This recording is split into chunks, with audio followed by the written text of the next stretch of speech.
የዘመን ፍጻሜ ላይ ያለን ልንነጠቅ ነው። ሚዲያዎችን መጽሐፍትን ስንመረምር ተለያዩ ነገሮችን ስንመለከት መንፈስ ቅዱስ ሲመሰክርልን ፍጻሜ ዘመን ላይ ነው ያለን። ከዚህ በኋላ ቅዱሳን ብዙ አንቆይም፣ ልንነጠቅ ነው። ወደ ጌታ ልንሄድ ነው። የተባረከው ተስፋችን ኢየሱስ ጋር ልንገናኝ ነው። ሙሽራችን ጋር ልንገናኝ ነው።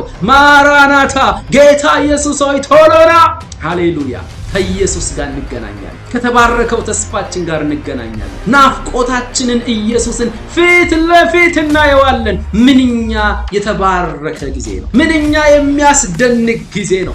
ሳታዩት ትወዱታላችሁ የተባለውን ኢየሱስን ስናየው ምን እንደምንሆን አናቅም። እርሱ በፍቅር የተሞላ ነው። ሁለንተናው ፍቅር ነው። ኦ ጌታ ኢየሱስ እንዴት መታደል ነው! ቅዱሳን ጌታ ይመጣል ሲባል አትፍሩ። ጌታ ይመጣልናል እንጂ አይመጣብንም።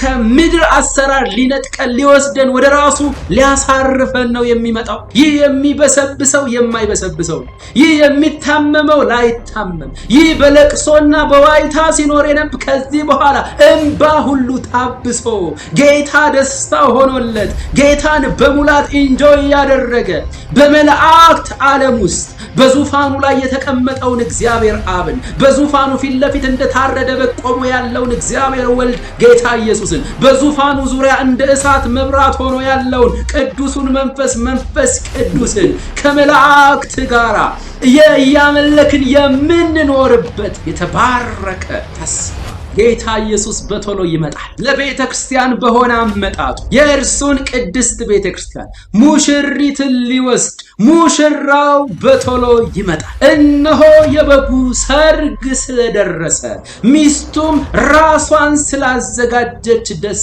ይበለን። ወደ በጉ ሰርግ ራት የተጠሩ ብፁዓን ናቸው ተብሎ ተጽፏልና፣ ብፁዓን ሆይ እንኳን ደስ አላችሁ። ሙሽሪት ሆይ እንኳን ደስ አላችሁ። የሙሽሪት ፓርቶች ሆይ እንኳን ደስ አላችሁ። የፍጻሜ ዘመን ትምህርት ወይም ስካቶሎጂ ብላችሁ ርዕስ ጻፉ።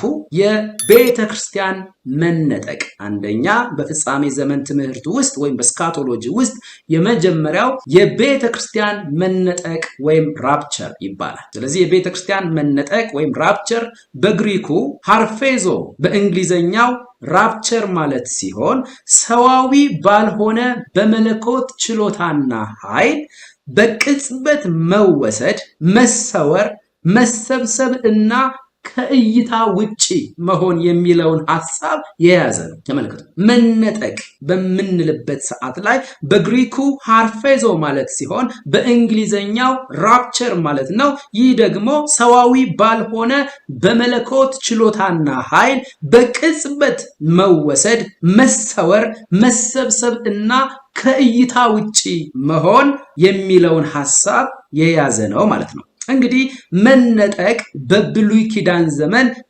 የማይታወቅና ለአዲሱ ኪዳን ቅዱሳን ሁሉ የተገለጠ የጌታ ምስጢርና የምስራች ሲሆን ጌታ ኢየሱስ ቤተ ክርስቲያኑን ወይም ቅዱሳኑን በድንገት የሚወስድበት መለኮታዊ አሰራር ምን ተብሎ ይጠራል?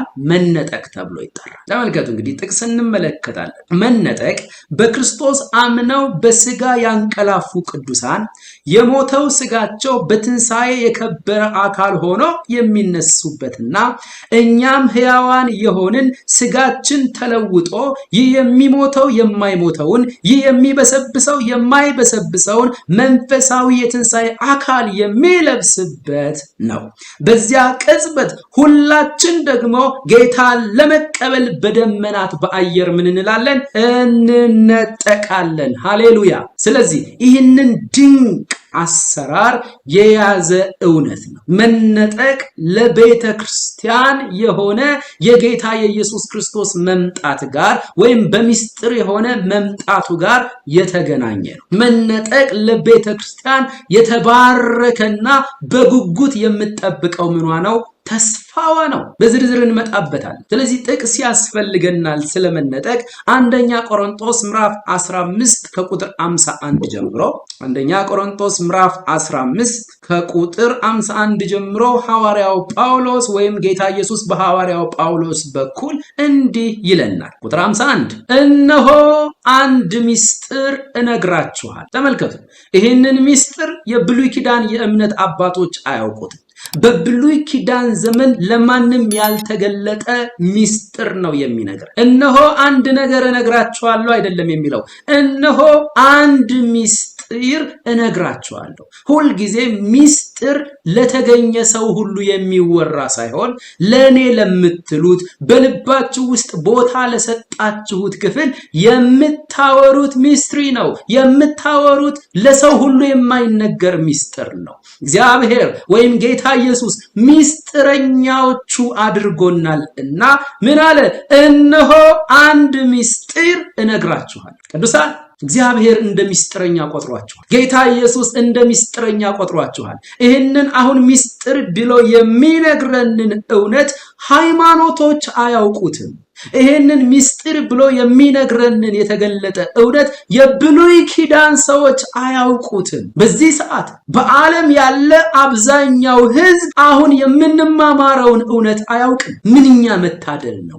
ምንኛ ብፁዕነት ነው! የእግዚአብሔርን ምስጢር የጌታ የኢየሱስ ክርስቶስን የተገለጠ ምስጢር መስማት።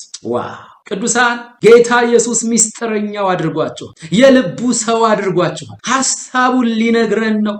በዘመን ፍጻሜ በቤተ ክርስቲያን ሊፈጸም ያለውን ሐሳቡን ምስጢሩን ሊነግረን ነው። ምንኛ መታደል ነው! ወንድሜ አንተ የኢየሱስ ምስጢረኛ ነህ። እህቴ አንቺ የጌታ ኢየሱስ የልብ ሰው ምስጢረኛው ነሽ። ለዛ ነው ምስጢሩን የሚያካፍለን። እነሆ አንድ ምስጢር እነግራችኋለሁ። ጌታ ሆይ ንገረን፣ ግለጥልን ምስጢሩን። ሁላችን አናንቀላፍ። ተመልከቱ፣ ሁላችን በስጋ ሞት አንሞትም ማለት ነው። ያው ክርስቲያን ስለሆነ ሞተ በቃ የሱ ነገር ተብሎ ተስፋ የሚቆረጥብን ስላልሆንን ክርስቲያን ሲሞት በመጽሐፍ ቅዱስ ቋንቋ አንቀላፋ ወይም እንቅልፉን ተኛ ይባላል። እንቅልፉን የተኛ አንድ ቀን እንደሚቀሰቀሰው በትንሣኤ እንቀሰቀሳለን ማለት ነው። ሞተን እዚያው የምንቀር አይደለንም። ምንኛ መታደል ነው! እነሆ አንድ ምስጢር እነግራችኋለሁ፣ ሁላችን አናንቀላፋ። ነገር ግን የኋለኛው መለከት ሲነፋ ሁላችን በድንገት በቅጽበት አይን እንለወጣለን። ዊዝን ማይክሮ ሰከንድ። ሃሌሉያ! ዊዝን ማይክሮ ሰከንድ። በቅጽበት አይን ማለት የአይን አንድ እርግብግቢት። አይናችንን ጨፍነን ስንነቃ ሌላ ዓለም ላይ ነው ያለ ነው። ይህ የሚሞተው የማይሞተውን፣ የሚበሰብሰው የማይበሰብሰውን የኢየሱስ ክርስቶስ አይነት ሰማያዊ የሆነ የከበረ የትንሣኤ አካል ሆኖ ይለወጣል። ኦ ማይ ጋድ! በቅጽበት አይን ሁላችን በድንገት በቅጽበት አይን እንለወጣለን። መለከትም ይነፋልና ሙታንም የማይበሰብሱ ሆነው ይነሳሉ፣ እኛም እንለወጣለን። ይህ የሚበሰብሰው የማይበሰብሰውን ሊለብስ፣ ይህ የሚሞተው የማይሞተውን ሊለብስ ይገባዋልና። ሃሌሉያ! ኢየሱስ ሂሳብ ከፍሏል። ኢየሱስ ለመንፈሳችንም ለነፍሳችንም ለስጋችን የሚሆነውን ክፍያ ከፍሏል። ለዚያ ነው በፊልጵስዩስ መጽሐፍ ምዕራፍ 3 ከቁጥር 20 ጀምሮ እኛስ አገራችን በሰማይ ነው፣ ስለዚህ ከዚያ የሚመጣ መድኃኒት ደግሞ እንጠብቃለን፣ እርሱም ክቡር ስጋውን እንዲመስል ይህንን የተዋረደውን ስጋችንን ምን ይለዋል? ይለውጠዋል። ዋው! ምንኛ መታደል ነው! ምንኛ የተባረከ ተስፋ ነው! አሁን ያነበብነውን ክፍል በዓለም ላይ ወደ 8 ቢሊዮን ሕዝብ አለ ተብሎ ይታመናል። ከ8 ቢሊዮኑ ሕዝብ መካከል ወንጌል የሰማ እውነተኛ ወንጌል የሰማ 2 ቢሊዮን አማኝ አለ ተብሎ ይታመናል። ከ2 ቢሊዮን አማኝ ውጭ ያለው 6 ቢሊዮን ሕዝብ አሁን የምናወራውን ምስጢር የጌታ ምስጢር አያውቅም። ምንኛ መታደል! ማን ስለሆንን ነው እኛ የጌታን ምስጢር የምንሰማ? አሁን በዚህ ሰዓት የምናወራውን የጌታን ምስጢር በዓለም ላይ ያለ በጌታ ያላመነ 6 ቢሊዮን ህዝብ አያውቀው። ምንኛ ብሩክ ናችሁ! ምንኛ የተመረጣችሁ ትውልዶች ናችሁ! እናመሰግንሃለን። ይህ የሚሞተው የሚበሰብሰው የማይበሰብሰውን ሊለብስ፣ ይህ የሚሞተው የማይሞተውን ሊለብስ ይገባዋልና ይሄ በመነጠቅ የሚፈጸም ነው። ከመቅጽበት አይን የምንለወጥበት የተባረከ አሰራር። ከመቅጽበት አይን ስትለወጡ እንኳን ሂደቱን አትመለከቱትም። ድንገት ነው የምንለወጠው። ማይ ሎርድ ምንኛ መባረክ ነው! ይሄ የሚሞተው የማይሞተውን፣ ይህ የሚበሰብሰው የማይበሰብሰውን፣ ይህ የሚታመመው ላይታመም፣ ይህ በለቅሶና በዋይታ ሲኖር የነበር ከዚህ በኋላ እንባ ሁሉ ታብሶ ጌታ ደስታ ሆኖለት ጌታን በሙላት ኢንጆይ ያደረገ በመላእክት ዓለም ውስጥ በዙፋኑ ላይ የተቀመጠውን እግዚአብሔር አብን በዙፋኑ ፊት ለፊት እንደታረደ በግ ቆሞ ያለውን እግዚአብሔር ወልድ ጌታ ኢየሱስን በዙፋኑ ዙሪያ እንደ እሳት መብራት ሆኖ ያለውን ቅዱሱን መንፈስ ቅዱስን ከመላእክት ጋር ያመለክን የምንኖርበት የተባረከ ተስፋ ጌታ ኢየሱስ በቶሎ ይመጣል። ለቤተ ክርስቲያን በሆነ አመጣጡ የእርሱን ቅድስት ቤተ ክርስቲያን ሙሽሪትን ሊወስድ ሙሽራው በቶሎ ይመጣል። እነሆ የበጉ ሰርግ ስለደረሰ ሚስቱም ራሷን ስላዘጋጀች ደስ ይበለን። ወደ በጉ ሰርግ ራት የተጠሩ ብፁዓን ናቸው ተብሎ ተጽፏልና ብፁዓን ሆይ እንኳን ደስ አላችሁ። ሙሽሪት ሆይ እንኳን ደስ አላችሁ። የሙሽሪት ፓርቶች ሆይ እንኳን ደስ አላችሁ። ስለዚህ ጌታ ኢየሱስ ክርስቶስ እዚህ ጋር አንድ እውነት ነግሮናል። ድንገት ነው የምንለወጠው። ከመቅጽበት አይን ነው የምንለወጠው። ድንገት ነው 2 ቢሊዮን አማኝ ድንገት ነው የሚሰወረው። በዚህ ሰዓት መነጠቅ ቢሆን ከአውሮፓ ወይም ከእስራኤል ጀምሮ አሜሪካ እያለ አይደለም፣ በሂደት አይደለም። ድንገት ምድር ላይ ያሉ እውነተኛ አማኞች በመቃብር ውስጥ ስጋቸው የተኛ እነርሱ ይነሳሉ፣ እኛም እንለወጣለን። ድንገት ከመቅጽበት አይን ምድር ላይ እንሰወራለን። ድንገት ከመቅጽበት አይን ምድር ላይ እንወሰዳለን። ምንኛ መታደል ነው! እኛ ስንነጠቅ ምድር በዛ ሰዓት ላይ ምንድነው የምትሆነው? ድንገት ስንወሰድ ምድር ወደ ምን አይነት ምጥ ውስጥ ነው የምትገባው? እንግዲህ በምድር ላይ አውሮፓ፣ አሜሪካ ላይ ብዙ ወንድሞቻችን ከዚህ በፊት እንደምለው ካፒቴን ናቸው፣ የአውሮፕላን ካፒቴን ናቸው። በዛ ሰዓት ላይ አውሮፕላን እያበረሩ ሊሆን ይችላል። አሳርፈውት አይደለም ያንን ፕሌን ወደኛ የሚመጡት። ድንገት በዓለም ላይ ያለ ህዝብ ነው በአንድ ጊዜ የሚሰወረው። ስለዚህ ነሱ የሉም። ወንድሞቻችን አውሮፕላን እያበረሩ ያሉ ወንድሞቻችን የሉም። ያ አውሮፕላን ምን እንደሚሆን በአውሮፕላን ውስጥ ያለ የማያን ያልተነጠቀ ህዝብ በሙሉ ምን እንደሚሆን ውቅያኖስ ውስጥ፣ ከተማ ላይ፣ ፎቅ ላይ ማይ ጂሰስ ያን ጊዜ ዓለም ሁሉ ወደ ዋይታ ውስጥ ነው የምትገባው። ዓለም ሁሉ ወደ ምጥ ውስጥ ነው የምትገባው። ሚዲያዎች ሁሉ መልካም ዜና መዘገብ ያቆማሉ። ዋይታ ነው፣ እሪታ ነው፣ ጩኸት ነው። ያላመኑ ቤተሰቦቻችን ድንገት ጠፍተንባቸዋል። ያን ጊዜ ዋይታ ነው። ልጅ ጠፋችብኝ፣ ልጅ ጠፋብኝ፣ ታሞ አስታምሜ ብቀብረው ይሻለኝ ነበረ፣ ነገር ግን ድንገት ነው የተወሰደብኝ፣ ድንገት ነው የጠፋችብኝ። ያላመኑ ቤተሰቦቻችን፣ ያላመኑ ጓደኞቻችን ቢፈልጉን ሊያገኙን አይችልም። እኛ ተነጥቀናል፣ ወደ ጌታችን ሄደናል፣ ላንመለስ ሄደናል። በዚህ አይነት ሁኔታ ላንመለስ፣ ከቤተሰቦቻችን ጋር በዚህ አይነት ሁኔታ ላንቀጥል እኛ ተነጥቀናል። ሃሌሉያ! መነጠቅ ሆኗል። ስለዚህ ይሄ ደግሞ በቅርብ አሁን ላይ ከባለፉት ዘመናት ከነበሩ ክርስቲያኖች ይልቅ አሁን ላይ ያለን ቅዱሳን የዘመን ፍጻሜ ላይ ያለን ልንነጠቅ ነው። ሚዲያዎችን፣ መጽሐፍትን ስንመረምር፣ የተለያዩ ነገሮችን ስንመለከት መንፈስ ቅዱስ ሲመሰክርልን ፍጻሜ ዘመን ላይ ነው ያለን። ከዚህ በኋላ ቅዱሳን ብዙ አንቆይም፣ ልንነጠቅ ነው። ወደ ጌታ ልንሄድ ነው። የተባረከው ተስፋችን ኢየሱስ ጋር ልንገናኝ ነው። ሙሽራችን ጋር ልንገናኝ ነው። ማራናታ! ጌታ ኢየሱስ ሆይ ቶሎና! ሃሌሉያ። ከኢየሱስ ጋር እንገናኛለን። ከተባረከው ተስፋችን ጋር እንገናኛለን። ናፍቆታችንን ኢየሱስን ፊት ለፊት እናየዋለን። ምንኛ የተባረከ ጊዜ ነው! ምንኛ የሚያስደንቅ ጊዜ ነው! ሳታዩት ትወዱታላችሁ የተባለውን ኢየሱስን ስናየው ምን እንደምንሆን አናቅም። እርሱ በፍቅር የተሞላ ነው። ሁለንተናው ፍቅር ነው። ኦ ጌታ ኢየሱስ እንዴት መታደል ነው ቅዱሳን! ጌታ ይመጣል ሲባል አትፍሩ። ጌታ ይመጣልናል እንጂ አይመጣብንም። ከምድር አሰራር ሊነጥቀን ሊወስደን ወደ ራሱ ሊያሳርፈን ነው የሚመጣው። ኢየሱስ ራእይ መጽሐፍ መጨረሻ ምዕራፍ ላይ እነሆ በቶሎ እመጣለሁ ሲል መንፈሱና ሙሽራይቱ ምን ይላሉ? ማራናታ፣ ጌታ ሆይ ቶሎ ና ይላሉ። እስኪ ማራናታ ብላችሁ ጻፉ። ሃሌሉያ። አይመጣብንም፣ አይዟችሁ፣ ይመጣልናል። አይመጣብንም። የሚያስፈራ ጊዜ አይደለም። ዘመኑ ቀርቧል። ምትነጠቁ አትመስሉኝም፣ ምን ሄድ አይመስልንም ምናምን የሚሉ ሰዎችን አትስሟቸው።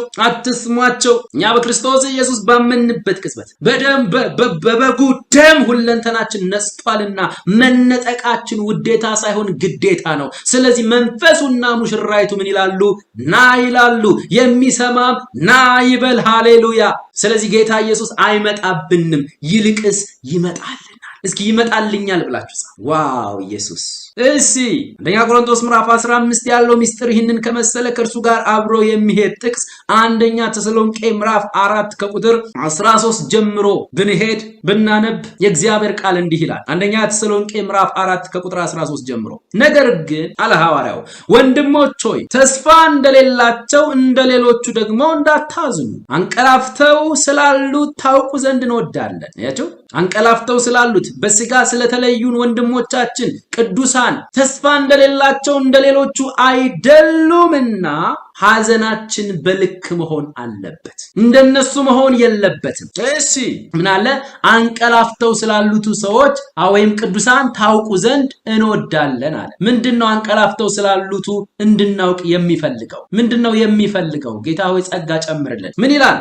ነገር ግን ወንድሞች ሆይ ተስፋ እንደሌላቸው እንደሌሎቹ ደግሞ እንድታዝኑ አያስፈልግም።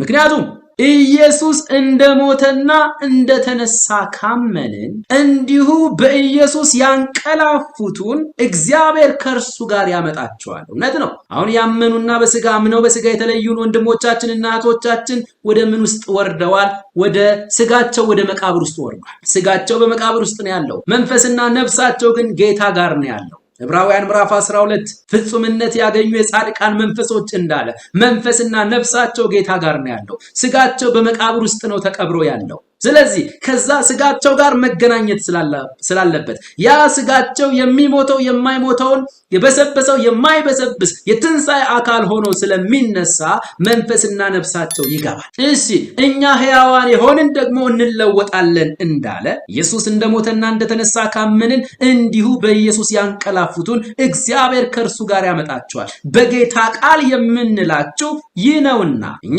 ሕያዋን ሆነን ጌታ እስከሚመጣ ድረስ የምንቀር ያንቀላፉትን አንቀድማቸውም። ስለዚህ በመነጠቅ መካከል የትንሣኤ አካልን በመልበስ መካከል መቀዳደም የሚባል ነገር የለም። ያንቀላፉትን አንቀድም። ጌታ ራሱ በትእዛዝ በመላእክት አለቃ ድምፅ ሚካኤል ነው ብዬ አምናለሁ እኔ። ምክንያቱም የመላእክት አለቃ ሚካኤል ነው። አሁን ላይ ጌታ ራሱ በትእዛዝ በመላእክትም አለቃ ድምፅ በእግዚአብሔር መለከት ከሰማይ ይወርዳልና በክርስቶስም የሞቱ አስቀድመው ይነሳሉ። ከዚያም በኋላ እኛ ሕያዋን ሆነን የምንቀረው ጌታን በአየር ለመቀበል ከነርሱ ጋር በደመና እንነጠቃለን፣ እንዲሁም ሁልጊዜ ከጌታ ጋር እንሆናለን። ስለዚህ እርስ በርሳችሁ በዚህ ቃል ምን በሉ? ተጽናኑ። የጌታ ምጽአት የጌታ መምጣት ለቤተ ክርስቲያን የሆነው መምጣት ወይም የቤተ ክርስቲያን መነጠቅ እርስ በርሳችን እንድንጽናና የሚያደርግ እንጂ ወይኔ ጉዴ ያለን እንድናለቅስ የሚያደርግ አይደለም። ስለ መምጣቱ ስለ መነጠቃችን መዘመር አለበት። ቅዱሳን ስብከቶች መብዛት አለባቸው። አይኖቻችንን ከምድራዊ ነገር ማንሳት አለብን።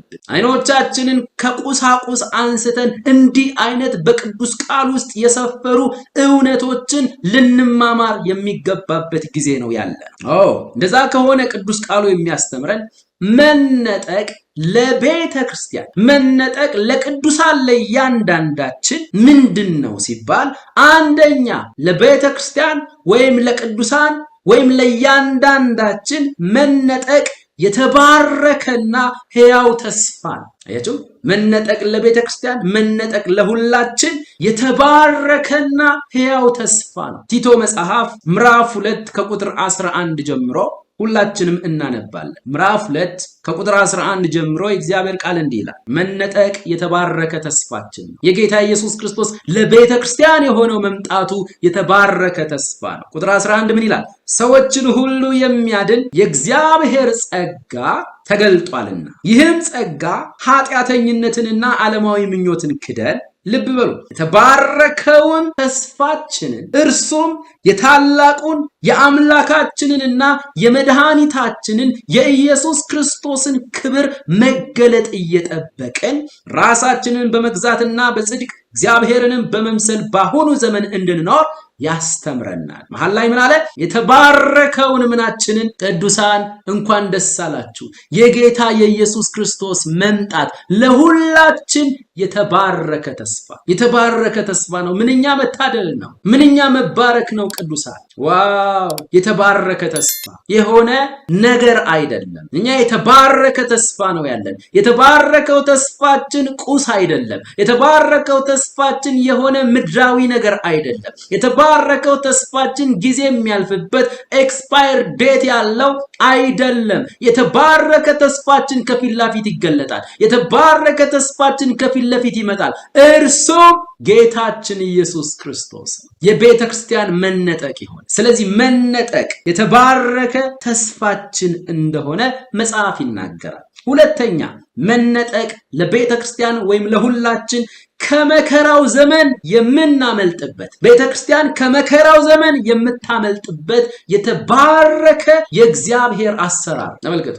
ምክንያቱም አንዳንድ ሰዎች በመከራው ዘመን ቤተክርስቲያን ታልፋለች የሚሉ አሉ። መጽሐፍ ቅዱስን ዲቴል ካለማጥናታቸው የተነሳ በመከራው ዘመን ቤተክርስቲያን ታልፋለች፣ በመከራው ዘመን እስከ 3 ዓመት ተኩል ድረስ ትሄዳለች የሚሉ አሉ። ነገር ግን መጽሐፍ ቅዱስን እንደሚገባ በመንፈስ ቅዱስ እርዳታ ውስጥ ሆነን ስናጠና ፈጽሞ ቤተክርስቲያን በመከራው ዘመን ውስጥ የማታልፍባቸውን ምክንያቶች 1 3 4 ምክንያቶች እነግራቸዋለሁ። ከዛ በፊት ግን መነጠቅ ለቤተ ክርስቲያን ወይም ለቅዱሳን ሁሉ ከመከራ ዘመን የምናመልጥበት ወይም ቤተ ክርስቲያን ከመከራ ዘመን የምታመልጥበት አሰራር እንደሆነ መጽሐፍ ቅዱስ ያስተምረናል። ለምሳሌ አንደኛ ተሰሎንቄ ምዕራፍ 5 ከቁጥር 1 ጀምሮ እናንብበው። የመከራው ዘመን አንደኛ ተሰሎንቄ ምዕራፍ 5 ከቁጥር 1 ጀምሮ ሁላችንም መጽሐፍ ቅዱስን እንመልከት።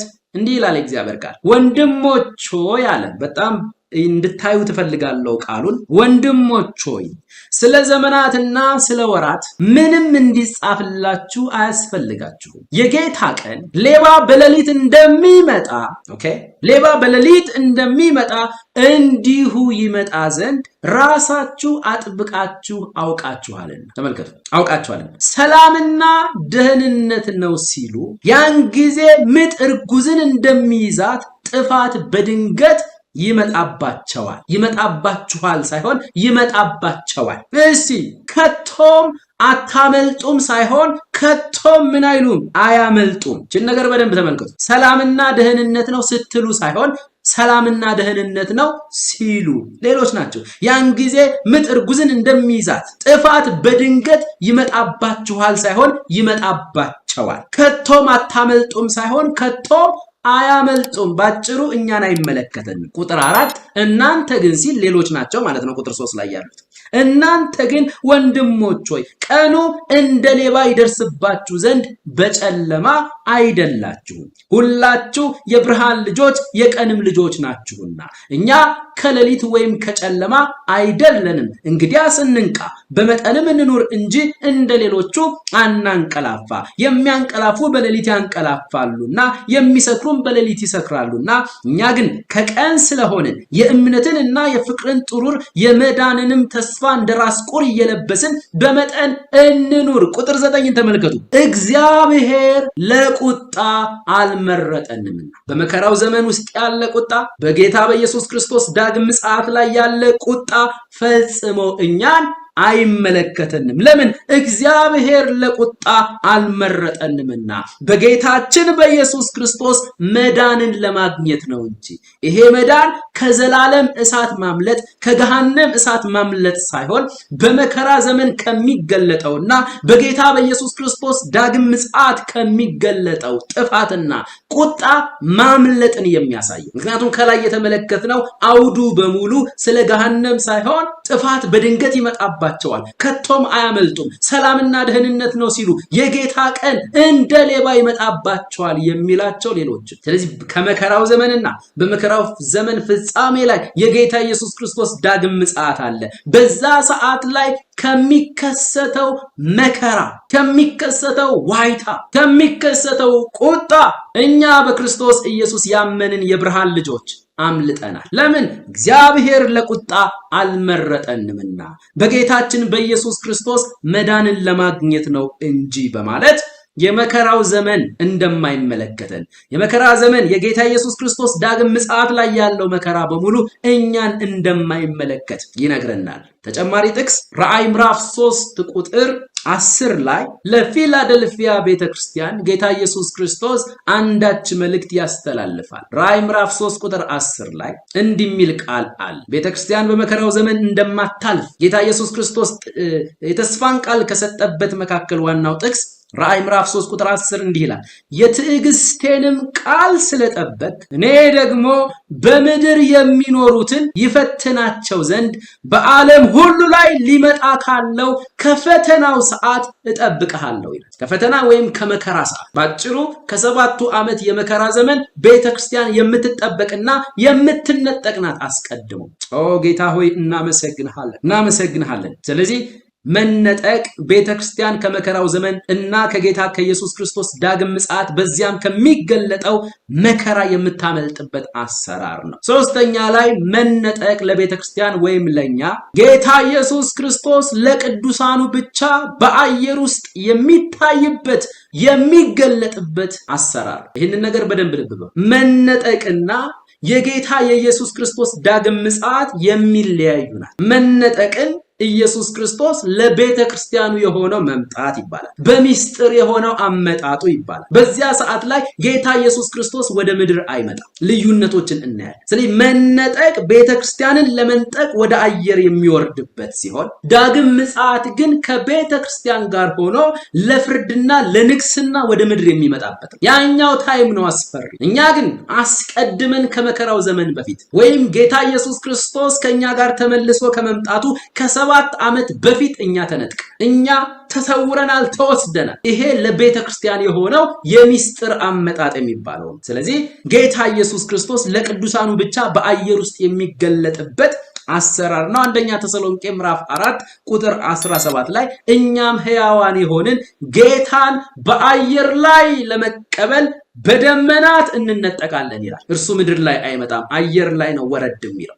ኢየሱስ እንባርክሃለን። ቀጥሎ አራተኛ ላይ መነጠቅ ለቤተ ክርስቲያን ወደ በጉ ሰርግ ራት፣ መነጠቅ ለቅዱሳን ወደ በጉ ሰርግ ራት ለመታደም ቅዱሳን ሁሉ የሚወሰድበት የተባረከ ተስፋና አሰራር ነው። ቅዱሳን ከፊት ለፊት ሰርግ ይጠብቀናል። ከፊት ለፊት የበጉ ሰርግ አለ። ወደ በጉ ሰርግ ራት የተጠሩት እነርሱ ምንድናቸው? ብፁዓን ናቸው። ወደ በጉ ሰርግ ራት የሚጠሩ ወይም ለመጠራት ምንድነው ማሟላት ያለብን ነገር ቢባል በጉ በሰራው የማዳን ስራ ማመንና ማመን ብቻ። ምክንያቱም ሰርጉ የበጉ ሰርግ ራት ነው የሚባለው። ይሄ በግ ደግሞ ወደ በጉ ሰርግ ራት ተጠርተው ለሚመጡት የሆነ ጊዜ ላይ ምድር ላይ መጥቶ ዋጋ ከፍሎላቸዋል። በእርሱ የሚያምኑት ሁሉ እንኪያስ ወደ ደስታ ወደ በጉ ሰርግ ራት የሚታደሙ ቅዱሳን ናቸው። ስለዚህ ራእይ መጽሐፍ ምዕራፍ 19 ከቁጥር 7 ጀምሮ እንዲህ ይለናል ስለ በጉ ሰርግ ራት። ራእይ ምዕራፍ 19 ከቁጥር 7 ጀምሮ እንዲህ ይላል፣ የበጉ ሰርግ ስለደረሰ ሚስቱም ራሷን ስላዘጋጀች። ማናት እርሷ? ሚስቱ የተባለችው እንዳንዲት ንጽሕት ድንግል ሴት ለክርስቶስ አጭቻቸዋለሁ እንዳለ ሐዋርያው ጳውሎስ ቅድስት ቤተ ክርስቲያን የክርስቶስ ኢየሱስ ሙሽሪት ትባላለች። ሙሽሪት። ስለዚህ የበጉ ሰርግ ስለደረሰ ሚስቱም ራሷን ስላዘጋጀች፣ ስለዚህ ተዘጋጅታ ነው ያለችው። ራሷን ስላዘጋጀች ደስ ይበለን፣ እሺ ሐሴትም እናድርግ፣ ክብርንም ለእርሱ እናቅርብ። ያጌጠና የተጣራ ቀጭን የተልባ እግር ልብስ እንድትጎናጸፍ ተሰጥቷታል። ቀጭኑ የተልባ እግር የቅዱሳን ጽድቅ ሥራ ነውና እርሱም ወደ በጉ ሰርግ ራት የተጠሩ ብፁዓን ናቸውና ብለህ ጻፍ አለኝ። ደግሞም ይህ ቃል የእግዚአብሔር እውነተኛ ቃል ነው አለኝ። ስለዚህ እውነት ስለሆነ እርግጥ ስለሆነ ይፈጸማል። ወደ በጉ ሰርግ ራት የተጠሩ ምንድናቸው?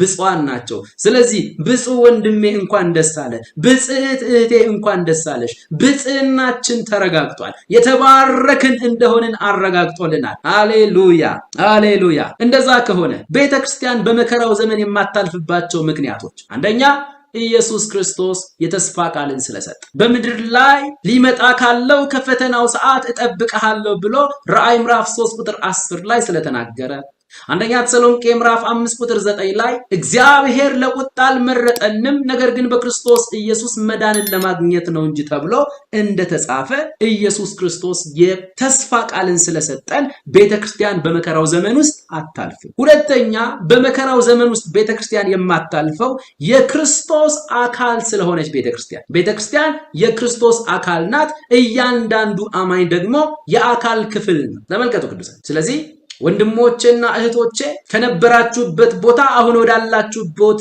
ቦታ ወደ ፕሌን ስትሄዱ፣ በፕሌን ስትሄዱ ከአካል ክፍላችሁ መካከል የጎደለ ከአካል ክፍላችሁ መካከል የቀረ ይኖር ይሆን? ምናልባት ከአዲስ አበባ ወደ ጎንደር በረራ አለባችሁ እንበልና ወደ ጎንደር የሚወስደው ፕሌን ውስጥ ስትገቡ የተጎዳ የአካል ክፍላችሁም አብሮ ይገባል። ጥቃት የደረሰበት የቆሰለ የአካል ክፍላችሁ አብሮ ይገባል። የማያስፈልጉ የሚመስሉ የአካል ክፍሎቻችሁ አብረው ይገባሉ ወይስ እናንተ ከሄዳችሁ ከሳምንት በኋላ ነው እነሱ የሚደርሱት? ከአካል ክፍሎቻችሁ መካከል የሚጎድል ይኖር ይሆን? ፈጽሞ። ስለዚህ ቤተክርስቲያን ሙሉ ቅዱሳን ይነጠቃሉ ማለት ቤተክርስቲያን የክርስቶስ ኢየሱስ አካል ናት። እያንዳንዱ አማኝ ደግሞ የአካል ክፍል ስለሆነ ከአካልና ከአካል ክፍል መካከል የሚቀር ማንም የለም። ሁላችንም እንነጠቃለን። በመከራው ዘመን ውስጥ ልታልፉ ትችላላችሁ። ፈጽሞ መጽሐፍ ቅዱሳዊ መሰረት የሌለው የክርስቶስ ኢየሱስን አካል ለመገነጣጠል የሚደረግ ሙከራ ስለሆነ ፈጽሞ መጽሐፍ አይፈቅድልንም። ኤፌሶን ምዕራፍ 5 ቁጥር 30 የክርስቶስ ኢየሱስ የአካል ክፍል ማለትም አጥንትና ስጋዎቹ እንደሆንን KJV ቨርዥን በደንብ ያስረዳል። ሶስተኛ ላይ ቤተክርስቲያን በመከራው ዘመን የማታልፍበት ምክንያት የመከራው ዘመን የዳንኤል የመጨረሻው ሱባኤ ሲሆን ይህ ሱባኤ ደግሞ ከእስራኤል ጋር እንጂ ከቤተክርስቲያን ጋር የተያያዘ አይደለም። ስለ ሰባው ሱባኤ በሚቀጥለው ትምህርታችን በደንብ ስለምንመለከት ሰባ ሱባኤ ባጭሩ እግዚአብሔር ለዳንኤል የሰጠው ሰባ ሱባኤ ከህዝቡ ከእስራኤል ጋር የተገናኘ እንጂ ከቤተ ክርስቲያን ጋር የተገናኘ አይደለም። የመከራው ዘመን ደግሞ የዳንኤል የመጨረሻዋ ሰባኛዋ ሱባኤ ስለሆነች ሱባኤው በሙሉ ከእስራኤል ጋር የተገናኘ ከሆነ ቤተ ክርስቲያን መነጠቅ አለባት። ቤተ ክርስቲያን ፈጽሞ ድል ፋንታ ስለሌላት ከቤተ ክርስቲያን ጋር የተያያዘ ስላልሆነ ፈጽሞ አይመለከታትም። አራተኛ ከራእይ ምዕራፍ 6 ጀምሮ ራእይ ምዕራፍ 19 ድረስ የመከራ ዘመንን የሚያሳይ ስለሆነ ስለ ቤተክርስቲያን ደግሞ ከምዕራፍ 6 ጀምሮ እስከ ምዕራፍ 19 ላይ የተጠቀሰ አንዳች ነገር ባለመኖሩ ቤተክርስቲያን በመከራው ዘመን ውስጥ እንደማታልፍ መጽሐፍ ያረጋግጥልን። የሚገርመው ነገር ቤተክርስቲያን እስከ ምዕራፍ 3 መጨረሻ ድረስ ምዕራፍ 4 እና ምዕራፍ 5 በሰማይ ከተነጠቅን በኋላ ስላለው ትዕይንት ምዕራፍ 4 እና ምዕራፍ 5 24ቱ ሽማግሌዎች ተብለው ቤተክርስቲያን ወደ ሙሉ ክብሯ ስትገባ ምን እንደምትመስል የሚገልጡ ምሳሌያዊ ቋንቋዎችን ያሳያል። ከምዕራፍ 6 ጀምሮ እስከ ምዕራፍ 19 ድረስ ፈጽሞ ስለ ቤተክርስቲያን የተሰማ የተወራ አንዳች ነገር የለም። ስለዚህ ከዚህ በመነሳት ፈጽሞ ቤተክርስቲያን በመከራው ዘመን ውስጥ ምን አትልም አታልፍም። እንደዛ ከሆነ በጣም ልብ እንድትሉ የሚያስፈልገው ነገር በጣም ልብ እንድትሉ ከዚሁ ጋር አያይዤ ቤተክርስቲያን በመከራ ዘመን ውስጥ እንደማታልፍ ሁለት ምሳሌዎችን በብሉይና በአዲስ ኪዳን ልስጣችሁ። የመጀመሪያው የሄኖክ መነጠቅ፣ የሄኖክ መወሰድ። ሄኖክ የቤተክርስቲያን ምሳሌ ነው። እንዴት በምንልበት ጊዜ ሄኖክ 7ኛ ትውልድ ነው ይላል። 7 ደግሞ በመጽሐፍ ቅዱስ ውስጥ ፍጹምነትን የሚያሳይ ነው። ልብ በሉ፣ ፍጹምነትን የሚያሳይ ነው። ኦኬ፣ 7ኛው ትውልድ የሆነው ሄኖክ አካሄዱን ከእግዚአብሔር ጋር አድርጓልና እግዚአብሔር ወስዶታል፣ ስለዚህ አልተገኘም ይላል። ሄኖክ 7ኛው ትውልድ ሄዷል። ከሄኖክ በኋላ ኖህ ነው ያለው። ኖህ ደግሞ በጥፋት ውሃ የሚያልፉ ሰዎች አሉ። ከመከራው ጥፋት ከጥፋቱ ውሃ አምልጠው የሚሄዱትን የመከራ ዘመን አማኞችን የሚወክል የመከራ ዘመን አማኞችን የሚወክል የጥፋት ውሃን ጌታ ኢየሱስ ክርስቶስ ማቴዎስ 24 የኖህን የጥፋት ውሃ አንስቶ ሲያስተምር ዳግም ምጽአቱ ላይ በመከራው ዘመን ውስጥ የሚከሰተው ነገር ምን እንደሚመስል ከኖህ የመከራ ዘመን ነገር ጋር ነው ያገናኘው፣ የጥፋት ውሃ ጋር ነው ያገናኘው። ስለዚህ በኖህ ዘመን የሚከሰተው የጥፋት ውሃ ከመምጣቱ በፊት 7ኛ ትውልድ የሆነው ሄኖክ አካሄዱን ከእግዚአብሔር ጋር አድርጓልና እግዚአብሔር ወሰደው ይላል። ስለዚህ ምን ማለት ነው? ሄኖክ የቤተ ክርስቲያን ምሳሌና ጥላ ነው። ሄኖክ በኖህ ዘመን ከሚመጣው የጥፋት ውሃ አስቀድሞ እንደተወሰደ ቤተ ክርስቲያንም በዚህ ምድር ከሚከሰት ከ7ቱ ዓመት የመከራ ዘመን አስቀድማ ትነጠቃለች። በብሉይ ኪዳን ይህንን ምሳሌ እናገኛለን። በአዲስ ኪዳን ደግሞ ራእይ መጽሐፍን ስናጠና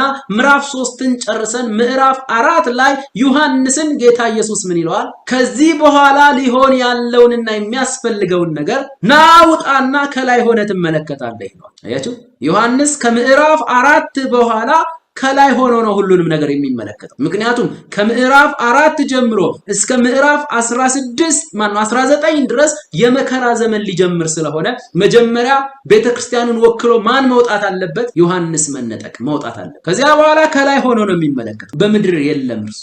ኦኬ፣ እንደዛ ከሆነ በጣም በመነጠቅና በዳግም ምጽአት መካከል ልዩነት እንዳለ ልብ እንድትሉ ፈልጋለሁ። መነጠቅ የክርስቶስ ኢየሱስ ዳግም ምጽአት ወደ ምድር መምጣት ማለት አይደለም። እሱ ሌላ ነው። መነጠቅ ለቤተክርስቲያን የሆነው መምጣቱ ቤተክርስቲያንን ከመከራው ዘመን አስቀድሞ ከመከራው ዘመን በፊት አስቀድሞ የሚወስድበት የተባረከ አሰራሩ እንደሆነ ልብ እንድትሉ ፈልጋለሁ። ስለዚህ በመነጠቅና በጌታ ዳግም ምጽአት መካከል ያሉ ልዩነቶችን በፍጥነት ላሳያችሁ። ጽሑፉን ስለምልክላችሁ ጥቅሶቹን በፍጥነት ነው እየነገርኳችሁ መሄደው። አንደኛ፣ መነጠቅ ለቤተ ክርስቲያን የተባረከና የሚያስደስት ተስፋዋ ሲሆን ቲቶ ምዕራፍ 2 ቁጥር 13 ላይ ዳግም ምጽአት ደግሞ የምድር ወገኖች ሁሉ ዋይ ዋይ የሚሉበት የፍርድና የዋይታ ጊዜ ነው። ራእይ ምዕራፍ 1 ቁጥር 7 ላይ። ሁለተኛ፣ መነጠቅ ጌታ ኢየሱስ ለቅዱሳኑ ብቻ የሚታይበት ሲሆን አንደኛ ተሰሎንቄ ምዕራፍ 4 ቁጥር 17። ዳግም ምጽአት ግን ክርስቶስ ለዓለም ሁሉ የሚገለጥበት እንደሆነ ራእይ ምዕራፍ 24 ከቁጥር 27 እና ቁጥር 30 ላይ ማቴዎስ ምዕራፍ 24 ቁጥር 27 እና 30 ላይ እናገኛለን። ሶስተኛ፣ መነጠቅ ክርስቶስ ወደ ምድር የሚመጣበት አይደለም። ወደ ምድር አይመጣም። ዳግም ምጽአት ላይ ግን ክርስቶስ ወደ ምድር ይመጣል። ዘካርያስ ምዕራፍ 14 ቁጥር 1 ጀምሮ እስከ ቁጥር 5 ድረስ አምላኬ እግዚአብሔር ይመጣል፣ ከቅዱሳኑ ሁሉ ጋር ይመጣል፣ እግሮቹም በደብረ ዘይት ተራራ ላይ ይረግጣሉ ይላል። ቢኮዝ ኢየሱስ ያረገው ሐዋርያት ሥራ ምዕራፍ 1 ቁጥር 11 ላይ ከደብረ ዘይት ተራራ ላይ ነው ያረገው። ስለዚህ መላእክቶች፣ ነጭ ልብስ የለበሱት መላእክቶች መጡና መላሏቸው ይህ ወደ ሰማይ ሲሄድ ያያችሁት ኢየሱስ እንዲሁ እንደሄደው ተመልሶ ይመጣል። ስለዚህ ደብረ ዘይት ተራራ ላይ ነው ያረገው። ዘካርያስ ምዕራፍ 14 ከቁጥር 3 ጀምሮ እስከ 5 ድረስ ደግሞ አምላኬ እግዚአብሔር ይመጣል፣ ከቅዱሳኑ ሁሉ ጋር ይመጣል፣ እግሮቹም በደብረ ዘይት ተራራ ላይ ምን ይላሉ? ይረግጣሉ ተብሎ ተጽፏልና። አራተኛ ልዩነት በመነጠቅና በዳግም ምጽአት ያለ ልዩነት። መነጠቅ ቅዱሳኑ ወደ በጉ ሰርግ ራት የሚታደሙበት ሲሆን ራዕይ ምዕራፍ 19 ከቁጥር 5 ጀምሮ እስከ 9 ማለት ነው። ዳግም ምጽአት ግን ክርስቶስ ከቅዱሳኑ ሁሉ ጋር ለመፍረድና ለመንገስ የሚመጣበት ነው። ዘካርያስ ምዕራፍ 14 ቁጥር 5፣ ራዕይ ምዕራፍ 19 ቁጥር 14። አምስተኛ ልዩነት መነጠቅ በሰባኛው ሱባኤ መግቢያ ወይም በሰባቱ ዓመት መከራ መግቢያ ላይ የሚፈጸም ሲሆን ዳግም ምጽአት ግን በሰባኛው ሱባኤ መጨረሻ ላይ የሚፈጸም ወይም በመከራው ዘመን ፍጻሜ ላይ የሚፈጸም እንደሆነ መጽሐፍ ይነግረናል። ስድስተኛ ልዩነት መነጠቅ ከመከራው ዘመን በፊት የሚፈጸም ሲሆን ዳግም ምጽአት ከመከራው ዘመን በኋላና ከሺው ዓመት መንግስት ጅማሬ ወይም ደግሞ የሺው ዓመት መንግስት ፊት ላይ የሚፈጸም ነው ማለት ፊት ለፊት ላይ የሺው ዓመት መንግስትን ከመጀመሩ በፊት ዳግም ምጽአቱ ይፈጸማል። ይሄ ደግሞ ራዕይ ምዕራፍ 19 ከቁጥር 11 ጀምሮ እስከ 19 ድረስ እናገኘዋለን ማለት ነው። ስለዚህ መነጠቅ ለቤተ ክርስቲያን የተባረከ ምኗ ነው? ተስፋዋ ነው። በጉጉት የምንጠብቅበት ተስፋዋ ነው። ከዚህ የተነሳ ራዕይ ምዕራፍ 22 ቁጥር 13 ላይ አልፋና ኦሜጋ ፊተኛውና ኋለኛው መጀመሪያውና መጨረሻው እኔ ነኝ አለ። ቁጥር 20 ላይ ወረድልና ይህንን የሚመሰክር አዎን በቶሎ እመጣለሁ ይላል። አሜን። ጌታ ኢየሱስ ሆይ ቶሎና። የጌታችን የኢየሱስ ክርስቶስ ጸጋ ከሁላችን ጋር ይሁን። አሜን።